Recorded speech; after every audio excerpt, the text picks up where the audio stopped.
Hi, I'm Kristen Chrisman, and I'll be reading from an essay that I wrote called Russia, Ukraine, and the United States, Trapped in a Cultural Script. This essay is on countercurrents.org, and I tweaked it a little bit, but it's almost the same thing that's there, along with all the endnotes, all the sources. This script is extremely important to understand because it's playing out right now, and it's a fictional script.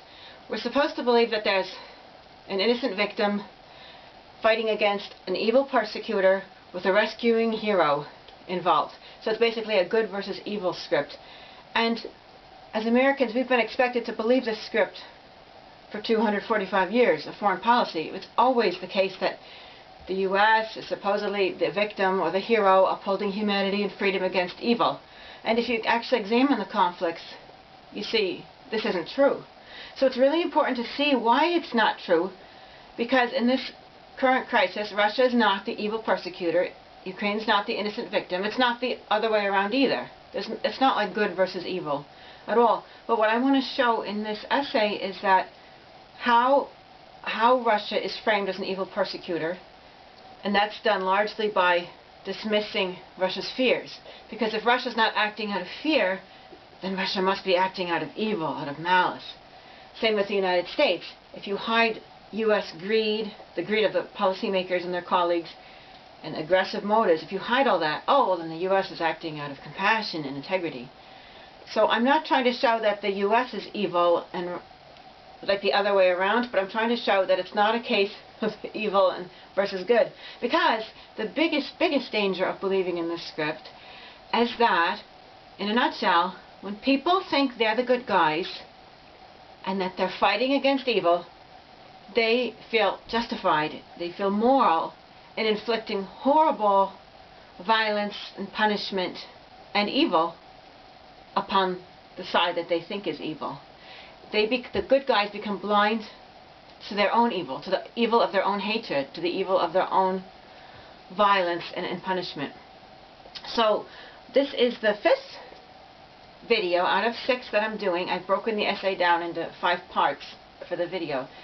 And we've already talked about how Russia's fears are dismissed. We've already talked about how U.S. greed is concealed, and how the biases of policymakers, the extreme biases and narrow-mindedness, is also kept out of the discussion. And in this video, I'll be talking about shallow analysis, because that's another way in which the script is supported. Because if the media and policymakers won't talk beneath a certain superficial level, you can't get at the fact that, well, this isn't good versus evil. So thank you very much for listening, and we'll begin. Shallow analysis. Once Russian fears are discounted and U.S. greed and biases are ignored, to make the script of persecutor, victim, and hero even more believable, only shallow analysis is permitted. For example, how do we know that Russia wasn't deliberately provoked so that the ulterior goals of certain special American social and business circles could be advanced under the guise of nobly responding to Russia's aggression? Isn't it possible that the reason U.S. policymakers predicted Putin would use the Civil War as a reason for invasion was because they were, in fact, deliberately baiting him? The topic isn't allowed on the table for discussion. Seemingly fair-minded, Biden proclaims each nation's right to choose alliances. It sounds so clean, in such support of freedom and democracy. But it's rather a strange statement coming from a nation, the U.S., that has a history of punishing or ousting national leaders who failed to sever ties with the Soviet Union and Cuba. Moreover, Victoria Nuland's leaked tapes from 2014, she is currently Biden's Undersecretary for State. These leaked tapes, which incidentally mention Biden and Sullivan as fellow players, and a shameful record of instigating multiple coups worldwide, indicate that Americans were likely involved in promoting the 2014 coup.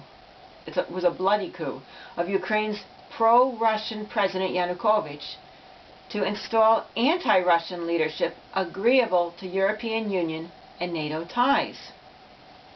So, do Biden's words apply to nations before a U.S.-approved coup, or only afterwards? That question is also forbidden in mainstream media discussion. We're to assume that Biden would have been perfectly happy with Yanukovych's wish to establish an alliance with Russia instead of with the European Union and NATO. There just happened to be a coup that got rid of him, thus preventing those alliances. Biden, sounding so cooperative, offers to negotiate. But with Russia's reasonable fears of NATO already ignored for years and then dismissed as paranoid, what offers could Biden possibly be suggesting? Again, we're not supposed to wonder about that. We're just supposed to think of Biden as a cooperative, peaceful man who wants to negotiate. We're also supposed to assume that Russia has not been interested in negotiation, even though it has. Even though it has complained about Ukraine's failure to negotiate with Donetsk and Lugansk, the self-proclaimed republics, and Ukraine's decision to instead respond to the republic's leaders as terrorists, the cool new word to magnetically attract U.S. policymakers' support, funds, and weapons. According to Putin, Ukraine signed the Minsk agreements in 2015, but it then refused to comply with the terms and negotiate with the republics. Putin has repeatedly emphasized that both sides must comply with the agreement. As Al Jazeera described, Ukraine and Russia each saw the other as the stubborn, uncooperative obstacle who refused to comply with the terms of the Minsk agreement because they each had different notions about which terms should logically be fulfilled first. US and NATO also were stubborn in outright rejecting Putin's demand that Ukraine never join NATO, even though agreeing to the demand could have helped prevent war and death. So I'm giving you several examples of shallow analysis. So there was shallow analysis with regard to not looking at, well, did the U.S. actually provoke Russia? There was shallow analysis with regard to Biden's proclamation that each nation has a right to choose alliances. Shallow analysis with regard to Biden's offers to negotiate. There's also shallow analysis with regard to the definition of sovereignty. U.S. policymakers accuse Russia of not recognizing Ukraine's sovereignty.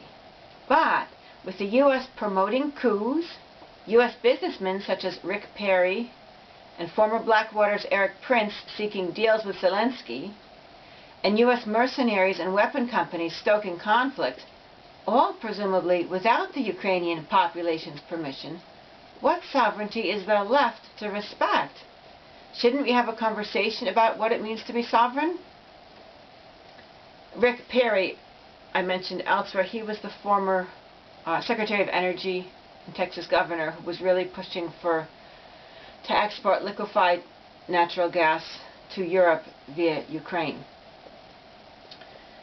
Is sovereignty violated only if a nation physically invades it? Or does a nation also lose sovereignty when its own population has less influence over its government than U.S. businessmen, the U.S. government, and the U.S. military? Isn't this a little fact that caused major problems on 9/11 and in the Middle East, where people, such as the Egyptian 9/11 ringleader Mohammed Atta, have been enraged at the government's subservience to U.S. business and political interests at the expense of the people? Bush Jr. described the U.S. war on terror as a war against tyranny.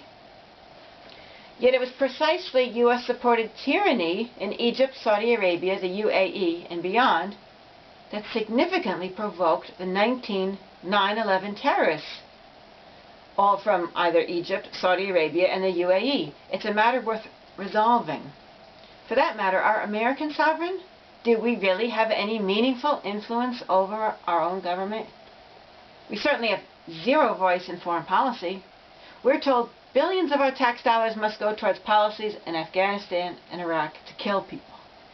Then we're told that billions of our tax dollars must go towards policies with Ukraine to save people. We have no say. We're entirely excluded from the social and business circles who keep themselves in power. The U.S. prides itself on spreading democracy abroad, but it seems the U.S. likes to spread the disfigured form of democracy that exists here. Government of the people, by the privileged social and business circles, for the privileged social and business circles. I guess that's what is meant by the term liberal international order, the order U.S. policymakers claim is at stake in this Ukraine crisis and must be preserved. It's not democracy the U.S. wants to preserve. The U.S. helped destroy that with a coup.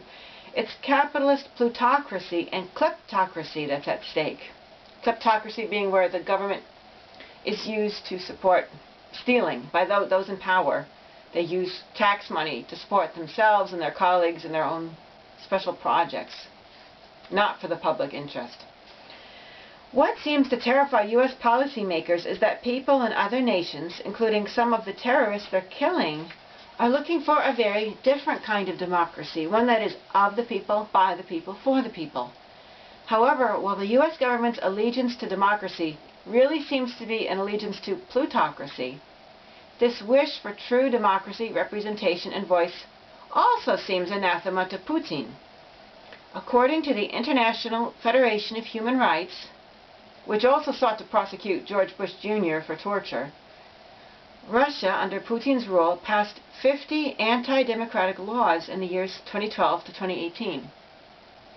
Policies under Putin have ignored human rights, cracked down on individual political and religious freedoms, forbidden Russians from thinking inappropriately about their history, forbidden Russians from questioning the integrity of Russia, forbidden Russians from protesting peacefully, increased censorship, increased state ownership of media, increased surveillance, and increased and centralized the power of the executive at the cost of losing power in other branches of government, as well as at other levels of government. That all may be true. It's right on the website of International Federation of Human Rights. But it's a joke if we're expected to believe that U.S. policymakers dislike Putin because he's authoritarian. What about Egypt's President Abdel Fattah al-Sisi? The U.S. helped anti-Morsi supporters get rid of Mohamed Morsi, Egypt's first ever democratically elected president. The National Endowment for Democracy helped with this. And now U.S. policymakers support al-Sisi, who's said to be even worse with regard to human rights than Egypt's Hosni Mubarak, like Mubarak on steroids.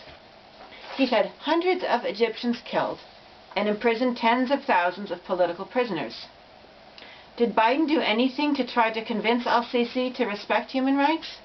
Oh sure, he's bypassed Congress's wish to hold $300 million in funding conditional upon al-Sisi's improved human rights record. Biden changed the amount to only $130 million. Then, the U.S. boldly requested that al-Sisi, and remember, he's killed hundreds and he's put tens of thousands of Egyptians in prison. So the U.S. boldly requested that al-Sisi release a grand total of 16 prisoners. Isn't that a bit too much to ask? 16? But al-Sisi didn't do it. So Biden, the moral figure that he is, withheld the $130 million, but only after approving $2.5 billion in arms sales to Egypt a few days earlier. So al-Sisi, who sounds like a monster compared to Putin, gets a little slap on the wrist and billions in arms sales. It was the same story throughout the Cold War. The U.S. government supported extremely brutal, undemocratic leaders who killed tens of thousands of people. It's not democracy that U.S. policymakers care about. It's business deals and political favors. The inconsistency shows that their morality is fake. I'll never believe the U.S. government actually cares if Putin is authoritarian or not. Nonetheless, perhaps the U.S. and Russian governments could work together in making themselves more democratic. Or perhaps instead of an arms race, they could have a democracy race. For instance, will the U.S. ever hold national elections that are actually meaningful? That offer us a significant choice and at least two acceptable candidates who stand a likely chance of winning and who are not representatives of that money-oriented, control-oriented, weapon enthusiast, high society-oriented social circle? Will campaign contributions ever be forbidden and public campaign financing become the rule? Will money ever stop controlling politics and policy? Will we ever have a voice in foreign policy? Will torture cease? Will mainstream media stop being a microphone for the U.S. government and its favorite social and business circles? I mean, talk about state ownership of the media in Russia. It's just as bad here, with mainstream media all parroting each other and parroting the State Department. Will school history books ever point out alternatives to war, or will they always interpret U.S. history as benevolent? Will the U.S. President ever cease to have the unconstitutional, illegal power to initiate nuclear war? Will the legislature ever gain back its war-making powers from the President? Will high officials be held accountable for crimes? Will the central government ever give up more of its powers to the states and the people? Will we forever be taxed for military budgets, now up to $750 billion, that shape foreign policy for which we have no voice? Yeah, it's higher than $750 million right now, I think. I think I have the number right. Maybe it's billion. Anyway, will we forever be taxed for these budgets? And will Putin allow Russians to speak freely without fear of punishment? To peacefully protest without fear of losing their job or being expelled from college? Will they be able to own their own media? Will individual Russians be able to write about Russian history and interpret it as they think best? Will torture cease?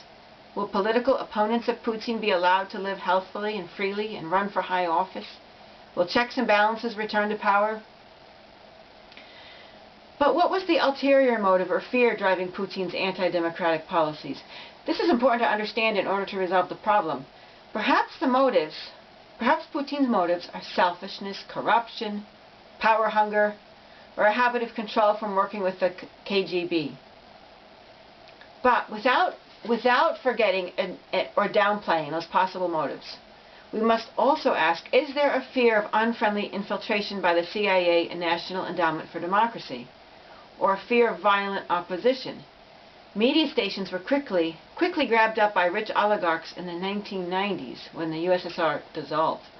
Does Putin fear political maneuvers over the media by rivals, or rivals bribed by the CIA and NED? Certainly, leaders around the world have reason to be afraid of US-sponsored coups, and this fear could be enough to encourage repression in a nation in order to stay alive and in power. Perhaps if U.S. presidents were routinely being ousted and killed, they too would become more repressive. It's unfortunate that U.S. policymakers don't take into consideration the effect on psychology and oppression of these coups and bribes. Perhaps the most damaging example of shallow analysis with regard to the Ukraine crisis is the horrendous interpretation U.S. policymakers, commentators, media makers, and websites such as Wikipedia give to Putin's July 2021 essay on the historical unity of Russians and Ukrainians. What comes across quite strongly in this essay is Putin's despair that Ukraine, step by step, has developed unwarranted, hateful anti-Russian attitudes and policies which are also connected with the severing of economic ties with Russia. Putin writes, quote, "I recall that long ago, well before 2014, the United States and European Union systematically and consistently pushed Ukraine to curtail and limit economic cooperation with Russia," end quote. And remember, Biden believes each nation has the right to choose its own alliances. But evidently, threats and bribes and pushing are all part of the game to influence that choice. Ukraine's largest trade and economic partner is Russia, but little by little, Ukraine has been, and Putin writes, quote, "dragged into a dangerous geopolitical game aimed at turning Ukraine into a barrier between Europe and Russia, a springboard against Russia," end quote. Once the Maidan authorities came into power after the Western-supported 2014 coup, first the Russian language came under attack, then dropped from the school curriculum. Putin also speaks out against President Zelensky of Ukraine, his indigenous peoples' law.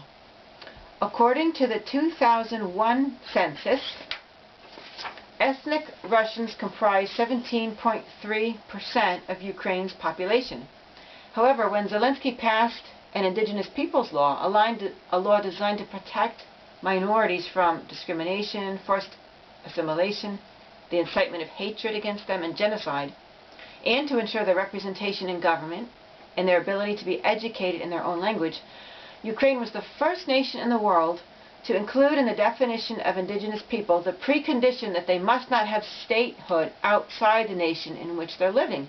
In other words, since the nation of Russia exists, Russians living in Ukraine, ethnic Russians, do not have the protection of coverage under the indigenous people's law.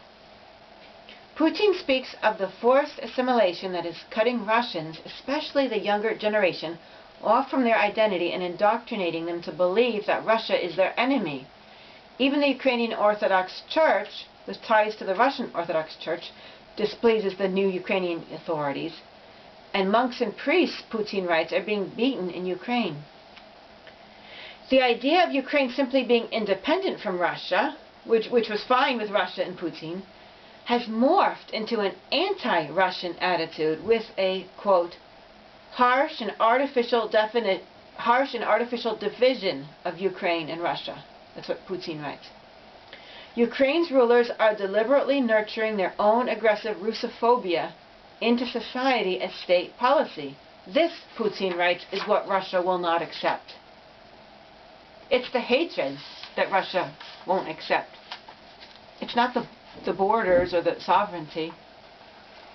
Quote, Putin writes, today, the right patriot of Ukraine is only the one who hates Russia. Hate and anger, as world history has repeatedly proven, are a very shaky foundation for sovereignty. End quote.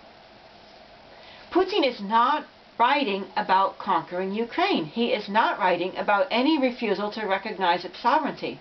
He is writing against the hatred for Russia that has become a part of Ukrainian state policy. Putin points out that millions of Ukrainians are opposed to this anti-Russia agenda, but they are intimidated, silenced, or even killed for expressing their views. And one of the so-called experts interpreted Putin's essay as meaning that the nation of Ukraine itself is an anti-Russian project and that it shouldn't exist. That they just completely botched the interpretation of his essay. Whether it's deliberately or not, I don't know.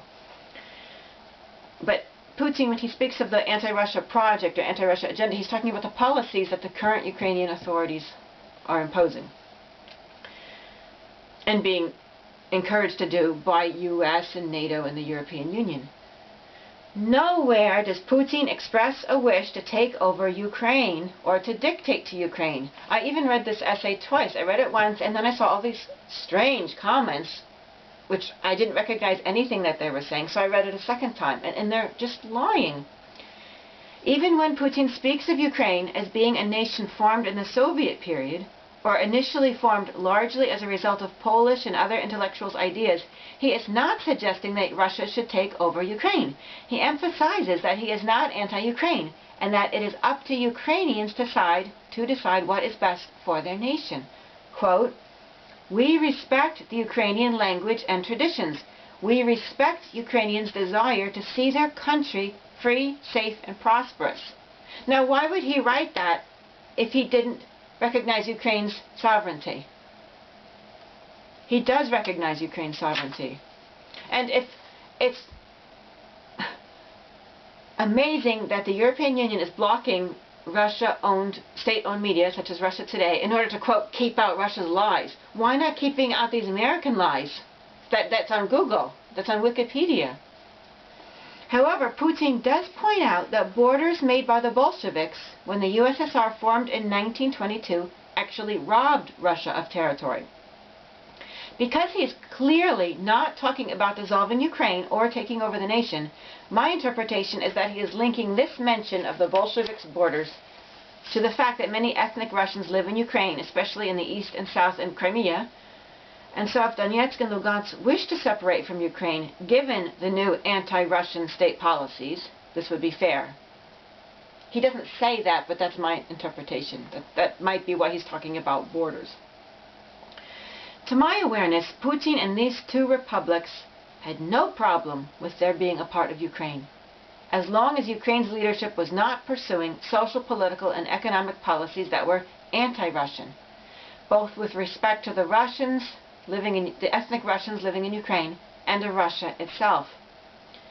Instead of fomenting civil war with a coup, and then sending billions of dollars in weapons since 2014 to escalate that war, all Biden and NATO nations had to do was insist to Ukraine that it cease at once with the anti-Russian talk and actions. Cooperate with Russia. Have these policies that they used to have. Don't have Ukraine be a part of NATO. Simple steps could have been taken to avoid this. What really is goading Russia is not a belligerent desire to control and opportunistically use Ukraine, but despair and rage over the anti-Russia social and economic policies being implemented in Ukraine. Policies that have even turned violent, with bloody provocations being staged in Donetsk and Luhansk, and people burned alive in the fire in Odessa in May 2014. And it's claimed that the extreme right-wing Ukrainians created the fires. That's the claim. Donetsk and Luhansk tried to respond to Ukraine's newly imposed leadership by seceding and establishing their own republics. But this action was not accepted by Ukraine, which pejoratively called them separatists and terrorists.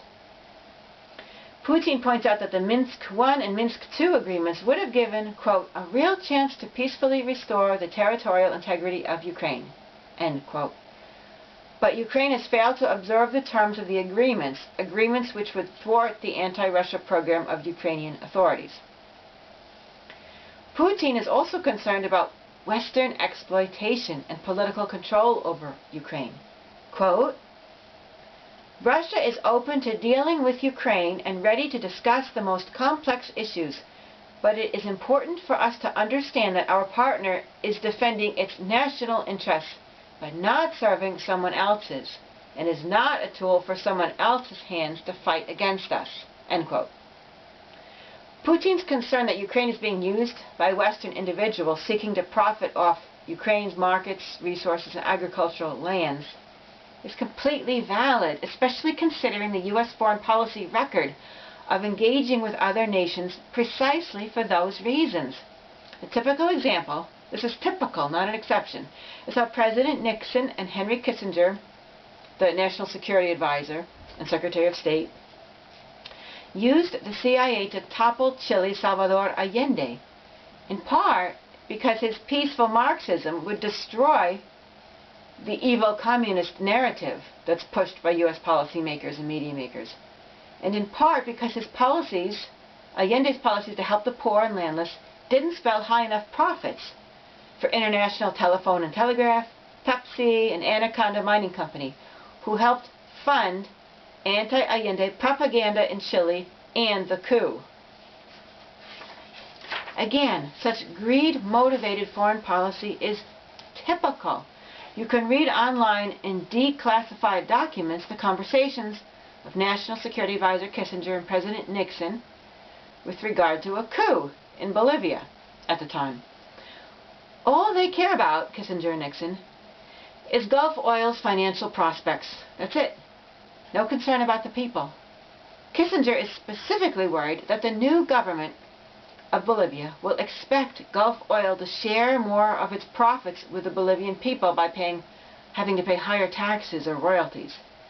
Now we're talking about Bolivia, the poorest nation in South America. How can Kissinger be so stingy as to worry about that?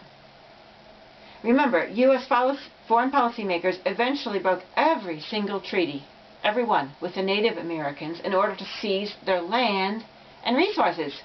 The sickness of greed is a foundation of U.S. foreign policy. And that's more than a condemnation. That's a diagnosis of a disease. It's a mental health condition. And we can't have this greed driving our foreign policy. We can't have these people whose minds are governed by greed in these foreign policymaker positions. At the same time, we have to, while getting them out of power and not letting them get in power, we have to treat them with compassion also. Had we been born in their shoes and been in their social circles, our minds might have been brainwashed the same way. So we don't want to spit on these people or condemn them. We have to they can't be in power though. But there needs to be help in the whole, it's a sickness in the society as well. Not in all parts of society though, for sure. But it's a sickness in the social and business circles that have been exclusively dominating U.S. foreign policy making for 2 centuries. Unfortunately, each generation seems to judge its success in U.S. foreign policy on the wealth it secures for those special social and business circles running the country. I think that's part of the problem too. They feel they're successful that way. They get pats on the back if they do this, and they actually, and if they don't help bring in more money, they feel like they're failures. Putin's concerns about Western profiteering off Ukraine are valid. Putin emphasizes the common cultural, spiritual, and historical heritage of Russia and Ukraine. When Putin says unity, it is obvious that he does not mean conquest, merging, or takeover. He means caring and sharing between the 2 nations. He specifically compares the relationship between Russia and Ukraine that he'd like to see to the relationship between the U.S. and Canada. They are independent and sovereign with distinct foreign policies, but they have much in common and much that they share, including close economic ties and a common language. Despite these clear and valid remarks, U.S. commentators only parrot one another and erroneously extract from the essay, which they falsely deem notorious, a single idea. Putin doesn't recognize Ukraine's borders or sovereignty. Putin has imperialist ideas. Putin wants empire. Absolutely nothing in Putin's essay supports these interpretations. And talk about the pot calling the kettle black. Just read PNAC's project for the New American Centuries, Rebuilding America's Defenses. A highly influential report with ideas that strongly persist and drive U.S. foreign policy. And you'll see who's the empire builder. And by the way, PNAC's 2 co-founders, William Kristol and Robert Kagan. Robert Kagan's the husband of Victoria Nuland, Biden's Undersecretary of State. William Kristol is he's an advisor to the Alliance for Securing Democracy. I mentioned this in an earlier video, which has a lot of Biden administration members in it. And the neoconservatives and liberal hawks basically married each other during the Trump administration. They both have an interest in using government to serve the corporation and to serve their money interests. Putin is not trying to build an empire. He's trying to resist the cancerous growth of the American empire. Even Putin's concern about neo-Nazism in Ukraine, completely valid, is oddly twisted to suggest that Putin's wish to remove Nazi influence in Ukraine is somehow proof of his imperialist desires over Ukraine. Then what about the Allies in World War II who strove to knock the Nazis out of power in Germany? Shouldn't they be accused of imperialist desires over Germany?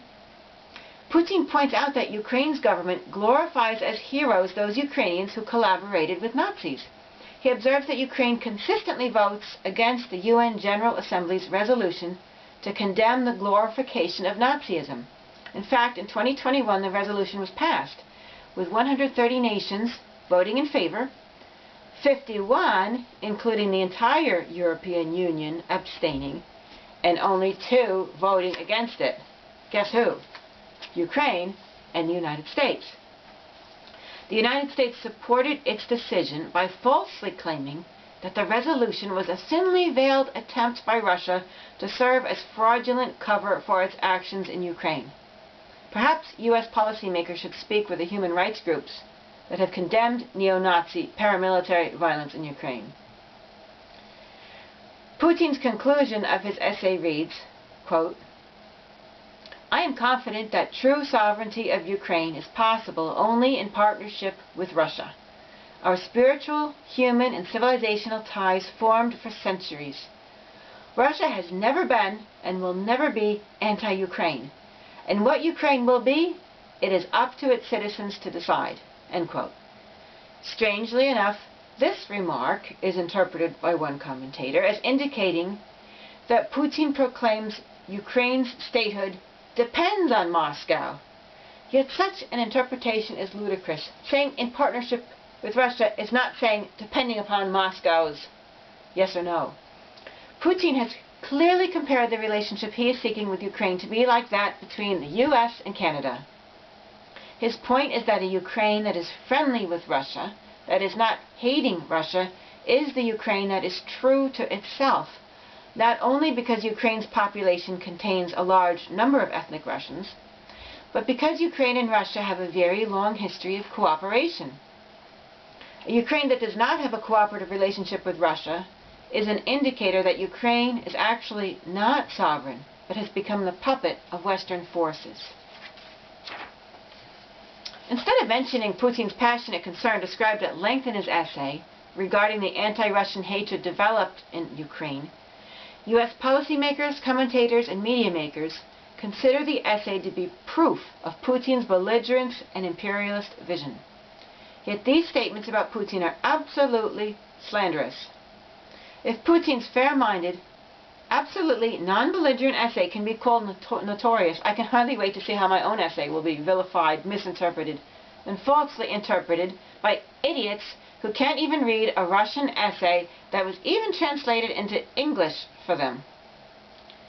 There are those who will say that Putin is lying. He's not saying his true intentions. Fine. Perhaps he's not. Perhaps Putin would support only those Ukrainians who would corruptly help him, his favorite oligarchs, or the Russian nation. He's purportedly wealthy, and perhaps he too has a mind warped by desires for money, as we find throughout the U.S. foreign policy establishment. Perhaps he wants Ukrainians to provide Russia with cheap resources and serve Russia as low-paid employees to enrich his personal bank accounts. It's fair to ask these questions and not repress one's doubts. It would be foolish just to trust one side or the other without trustworthiness being proven. We have to uncover any greed and negative motivations on both sides, just as we have to search for the positive motivations. However, whether Putin is lying or not in his essay is a separate argument. The point I'm making right here is that no one should be saying that his essay is saying or proving anything about his alleged belligerence and lust for empire. Anyone who says that either never read the essay, or is a liar, or has horrendous reading comprehension skills. They are irresponsibly spreading falsehood. Moreover, theories or assumptions about any negative motivations within Putin should not be seized upon as truth or acted upon as facts, as the U.S. is so fond of doing. Why not give Putin a chance to prove his words are true? The purport of Putin's essay and his other remarks strongly indicate that he does not find democratic a Ukraine that represents only Western profit makers, and he does not find it just or humanitarian for armed Ukrainians to be attacking Donetsk and Lugansk and to be willfully ignoring the terms of the Minsk agreement. He is opposed to a Ukrainian government that is not truly representing Ukrainians. And he resents how Ukrainians are being turned against Russia when they have a common shared background and history of unity, as well as a very large population of ethnic Russians. It does not at all seem that he is seeking conquest, but positive relations with Ukraine, rather than this cold, hurtful shoulder. It is enraging how Putin's essay could be so falsely represented. It's enraging because here we have a Russian leader who is making excellent points that we could work with. Points that, if respected, could help to resolve the conflict. But instead, Putin is being verbally crucified by the mob of political commentators for making points he did not make, and for having aggressive, belligerent visions that he has never expressed or acted upon. Everything he says and does is twisted by U.S. policymakers and the U.S. media. Everything. It's bad enough that Putin has to suffer for what he didn't say or intend. But this twisting of his words is an excuse for U.S. policymakers to irresponsibly escalate conflict in Ukraine and with Russia, and it will come at the expense of the lives of Russians and Ukrainians whom Americans supposedly care so much about. It is coming at the expense of billions of dollars, no doubt shouldered by U.S. or Ukrainian taxpayers. And it could come at the expense of a much wider war as well as environmental damage. All because people can't read an essay and understand it. All because people are so stuck in believing this evil persecutor, innocent victim, and rescuing hero script that their minds do not allow them to believe anything different, even when given proof to the contrary.